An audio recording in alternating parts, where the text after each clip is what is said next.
हाथरस उत्तर प्रदेश में देश की बेटी मनीषा के साथ हुए बलात्कार एवं निर्मम हत्या के आरोपियों को फांसी देने के संबंध में राष्ट्रीय बौद्ध महासभा, समस्त वाल्मीकि एवं बहुजन समाज संगठन द्वारा बड़ी संख्या में तहसील कार्यालय पहुंचकर राष्ट्रपति के नाम तहसीलदार जिया फातिमा को ज्ञापन सौंपा। ज्ञापन देते वक्त प्रदेश संयोजक कमलेश दोहरे ने बताया कि देश में बहुजनों पर लगातार बढ़ रही बलात्कार एवं हत्या की घटनाओं के कारण आज पूरे देश का बहुजन समाज भय की जिंदगी जी रहा है।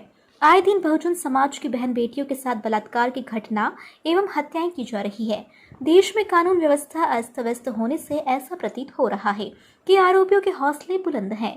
एक विशेष वर्ग के लोग पूरे देश में आतंक फैलाए हुए जब दिल चाहे बहन बेटियों का बलात्कार कर हत्या कर देते हैं।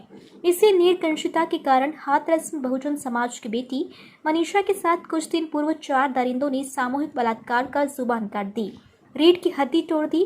इतना ही नहीं, दुपट्टे से सिर बांधकर घसीटा गया। राष्ट्रपति महोदय से अपील करते हैं कि उक्त आरोपियों की सुनवाई के लिए अलग कोर्ट बनाया जाए और 15 दिन में फैसला कर आरोपियों को फांसी की सजा दी जाए। अगर ऐसा नहीं हुआ तो सामाजिक लोग उग्र आंदोलन करेंगे, जिसमें जान मान की हानि हुई तो शासन प्रशासन की जिम्मेदारी रहेगी। देश में कानून व्यवस्था बनाए रखने के लिए बहन मनीषा को न्याय जल्द से जल्द मिले और आरोपियों को फांसी की सजा दी जाए, जिससे देश में जो घटनाएं घटित हो रही है उन पर लगाम लग सके। यूपी पुलिस पर आरोप लगाते हुए कमल कीर ने कहा कि उत्तर प्रदेश की न्याय व्यवस्था और पुलिस प्रशासन दोनों ही भ्रष्ट है, जिससे वहां आए दिन ऐसी घटनाएं हो रही है। महामहिम से अपील है कि वंचित वर्ग को न्याय दिलाने हेतु ज्ञापन पत्र पर विचार कर आरोपियों पर सख्त से सख्त सजा देकर देश की बहु बेटियों की इज्जत आबरू बचाने एवं मनीषा को न्याय दिलाने का कष्ट करें। ज्ञापन सौंपने वाले में प्रमुख रूप से अजाक्स कार्यकारिणी जिलाध्यक्ष DB बड़ोदिया, जितेंद्र पंवार, अमित वैद्य, राजेश मालवीय, जितेंद्र बामनिया, कपिल मालवीय, धर्मेंद्र तमोलिया, रवि मालवीय, कृष्णकांत दोहरे, प्रियांक अहिरवार, अमन गोफहनिया, राजकुमार पंवार, राष्ट्रीय बौद्ध महासभा जिला महासचिव सुरेश मालवीय, नीलू दोहरे, पूजा मालवीय, अनीता ठाकुर, मनीषा मालवीय, रोशनी बामनिया, अनीता मालवीय, चैन सिंह, सलोचना, अभिषेक मालवीय, रोहित, अमर कंडारे, राकेश चंडाले, कपिल पंवार, जगदीश चंडाले, रवि चौहान सहित बड़ी संख्या में सामाजिक लोग मौजूद थे।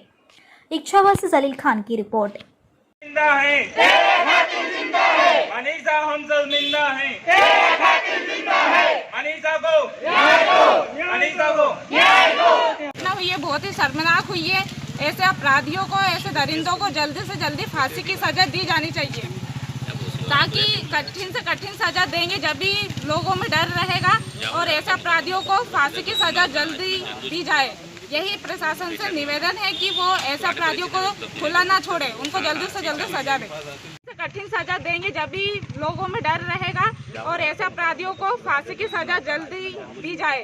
यही प्रशासन से निवेदन है कि वो ऐसे अपराधियों को खुला ना छोड़े, उनको जल्दी से जल्दी। लड़कों को तो बीच चौराहे पे खड़ा करके पत्थरों से मारना चाहिए, फांसी भी नहीं देना चाहिए और ना गोली मारनी चाहिए, क्योंकि वो दर्दनाक मौत नहीं होना।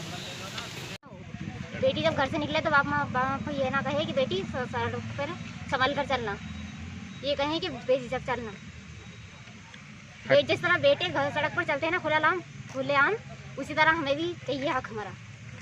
और लड़कों को ना, ऐसे लड़कों को तो बीच चौराहे पे खड़ा करके पत्थरों से मारना चाहिए, फांसी भी नहीं देना चाहिए और ना गोली मारनी चाहिए, क्योंकि वो दर्दनाक मौत। आज राष्ट्रीय बौद्ध महासभा के माध्यम से हमने ज्ञापन दिया है। उत्तर प्रदेश के हाथरस में बहुजन समाज की बेटी, वाल्मीकि समाज की बेटी मनीषा के साथ 4 दरिंदों ने, जो सवर्ण समाज से थे, जिनकी आदत में शुमार है गरीबों को कुचलना, उनको रोंदना, उन दरिंदों ने उस बेटी के साथ बेरहमी से 4 लोगों ने बलात्कार किया और बलात्कार करने के बाद उसको बेरहमी से पीटा, उसके शरीर की हड्डी तोड़ दी गई, नग तोड़ दिया गया, गर्दन टूट गई। इससे भी उनका मन नहीं भरा। इसके बाद उसकी जुबान काट दी गई। ऐसा जघन्य अपराध करने वाले योगी आदित्यनाथ के क्षेत्र में, उत्तर प्रदेश में ऐसे गुंडे पल रहे हैं और आज बहुजन समाज पे लगातार अत्याचार हो रहे हैं। इसी घटना के विरोध में हमने ज्ञापन दिया है राष्ट्रपति महोदय के नाम कि इस देश में बहुजनों पे जो लगातार अत्याचार की घटनाएं बढ़ रही हैं उसको संज्ञान में ले। देश में कानून व्यवस्था पूरी तरह से ठप हो चुकी है। पूरी तरह से एक मनुस्मृति का कानून लागू हो गया है। लोगों को देख कर भेदभावपूर्ण तरीके से न्याय हो रहा है। जहाँ कहीं कोई सवर्ण अगर आरोपी होता है तो उसको बचाने का प्रयास किया जाता है, और किसी अगर सवर्ण बेटी के साथ अत्याचार होता है तो हम उसके समर्थन में भी होते हैं कि हम उसका भी विरोध करते हैं, गलत हुआ है, लेकिन उसके लिए तत्काल न्याय हो जाता है। कहीं इनकाउंटर होता है तो कहीं फांसी की सज़ा दिलाई जाती है, लेकिन जब बहुजन समाज की बेटी के साथ अन्याय अत्याचार होता है तो पूरा देश, पूरा मीडिया चुप हो जाता है। ये बात हमें कहने में आप लोगों के सामने कोई संकोच नहीं है साथियों। तो जो घटना हुई है उसकी हम निंदा करते हैं और राष्ट्रपति महोदय इस पर संज्ञान लें और तत्काल फास्ट ट्रैक कोर्ट में इस मामले को चलाएं और जल्दी से जल्दी 15 दिन 1 महीने के अंदर इसका फैसला करके उसको फांसी दे दरिंदों को, और उसके परिवार को कम से कम 1 करोड़ रुपए की सहायता राशि प्रदान करें और उसके परिवार को शासकीय सेवा में लें। ये योगी ने पहले भी कई लोगों के साथ इस तरह की घटना हुई है तो उन्होंने उनके साथ इस तरह का न्याय किया है, लेकिन वो सभी सवर्ण थे, किसी दलित के साथ ऐसा न्याय नहीं हुआ है। अगर ऐसा न्याय करते तो हम मानेंगे कि वास्तव में कानून है, लेकिन मुझे उम्मीद नहीं है। फिर भी राष्ट्रपति महोदय से हम अनुरोध करते हैं कि वहाँ पर कानून व्यवस्था देखें, नहीं तो राष्ट्रपति शासन लागू करें। उत्तर प्रदेश में घटनाएं बहुत तेजी से बढ़ रही हैं, यही मेरा कहना है। इसी माध्यम से हमने ज्ञापन सौंपा है और अगर न्याय नहीं मिलता है तो उग्र आंदोलन होंगे और पूरे देश में इसके लिए शासन प्रशासन इसके लिए जवाबदार होगा। यही बात कहनी है इसके साथ।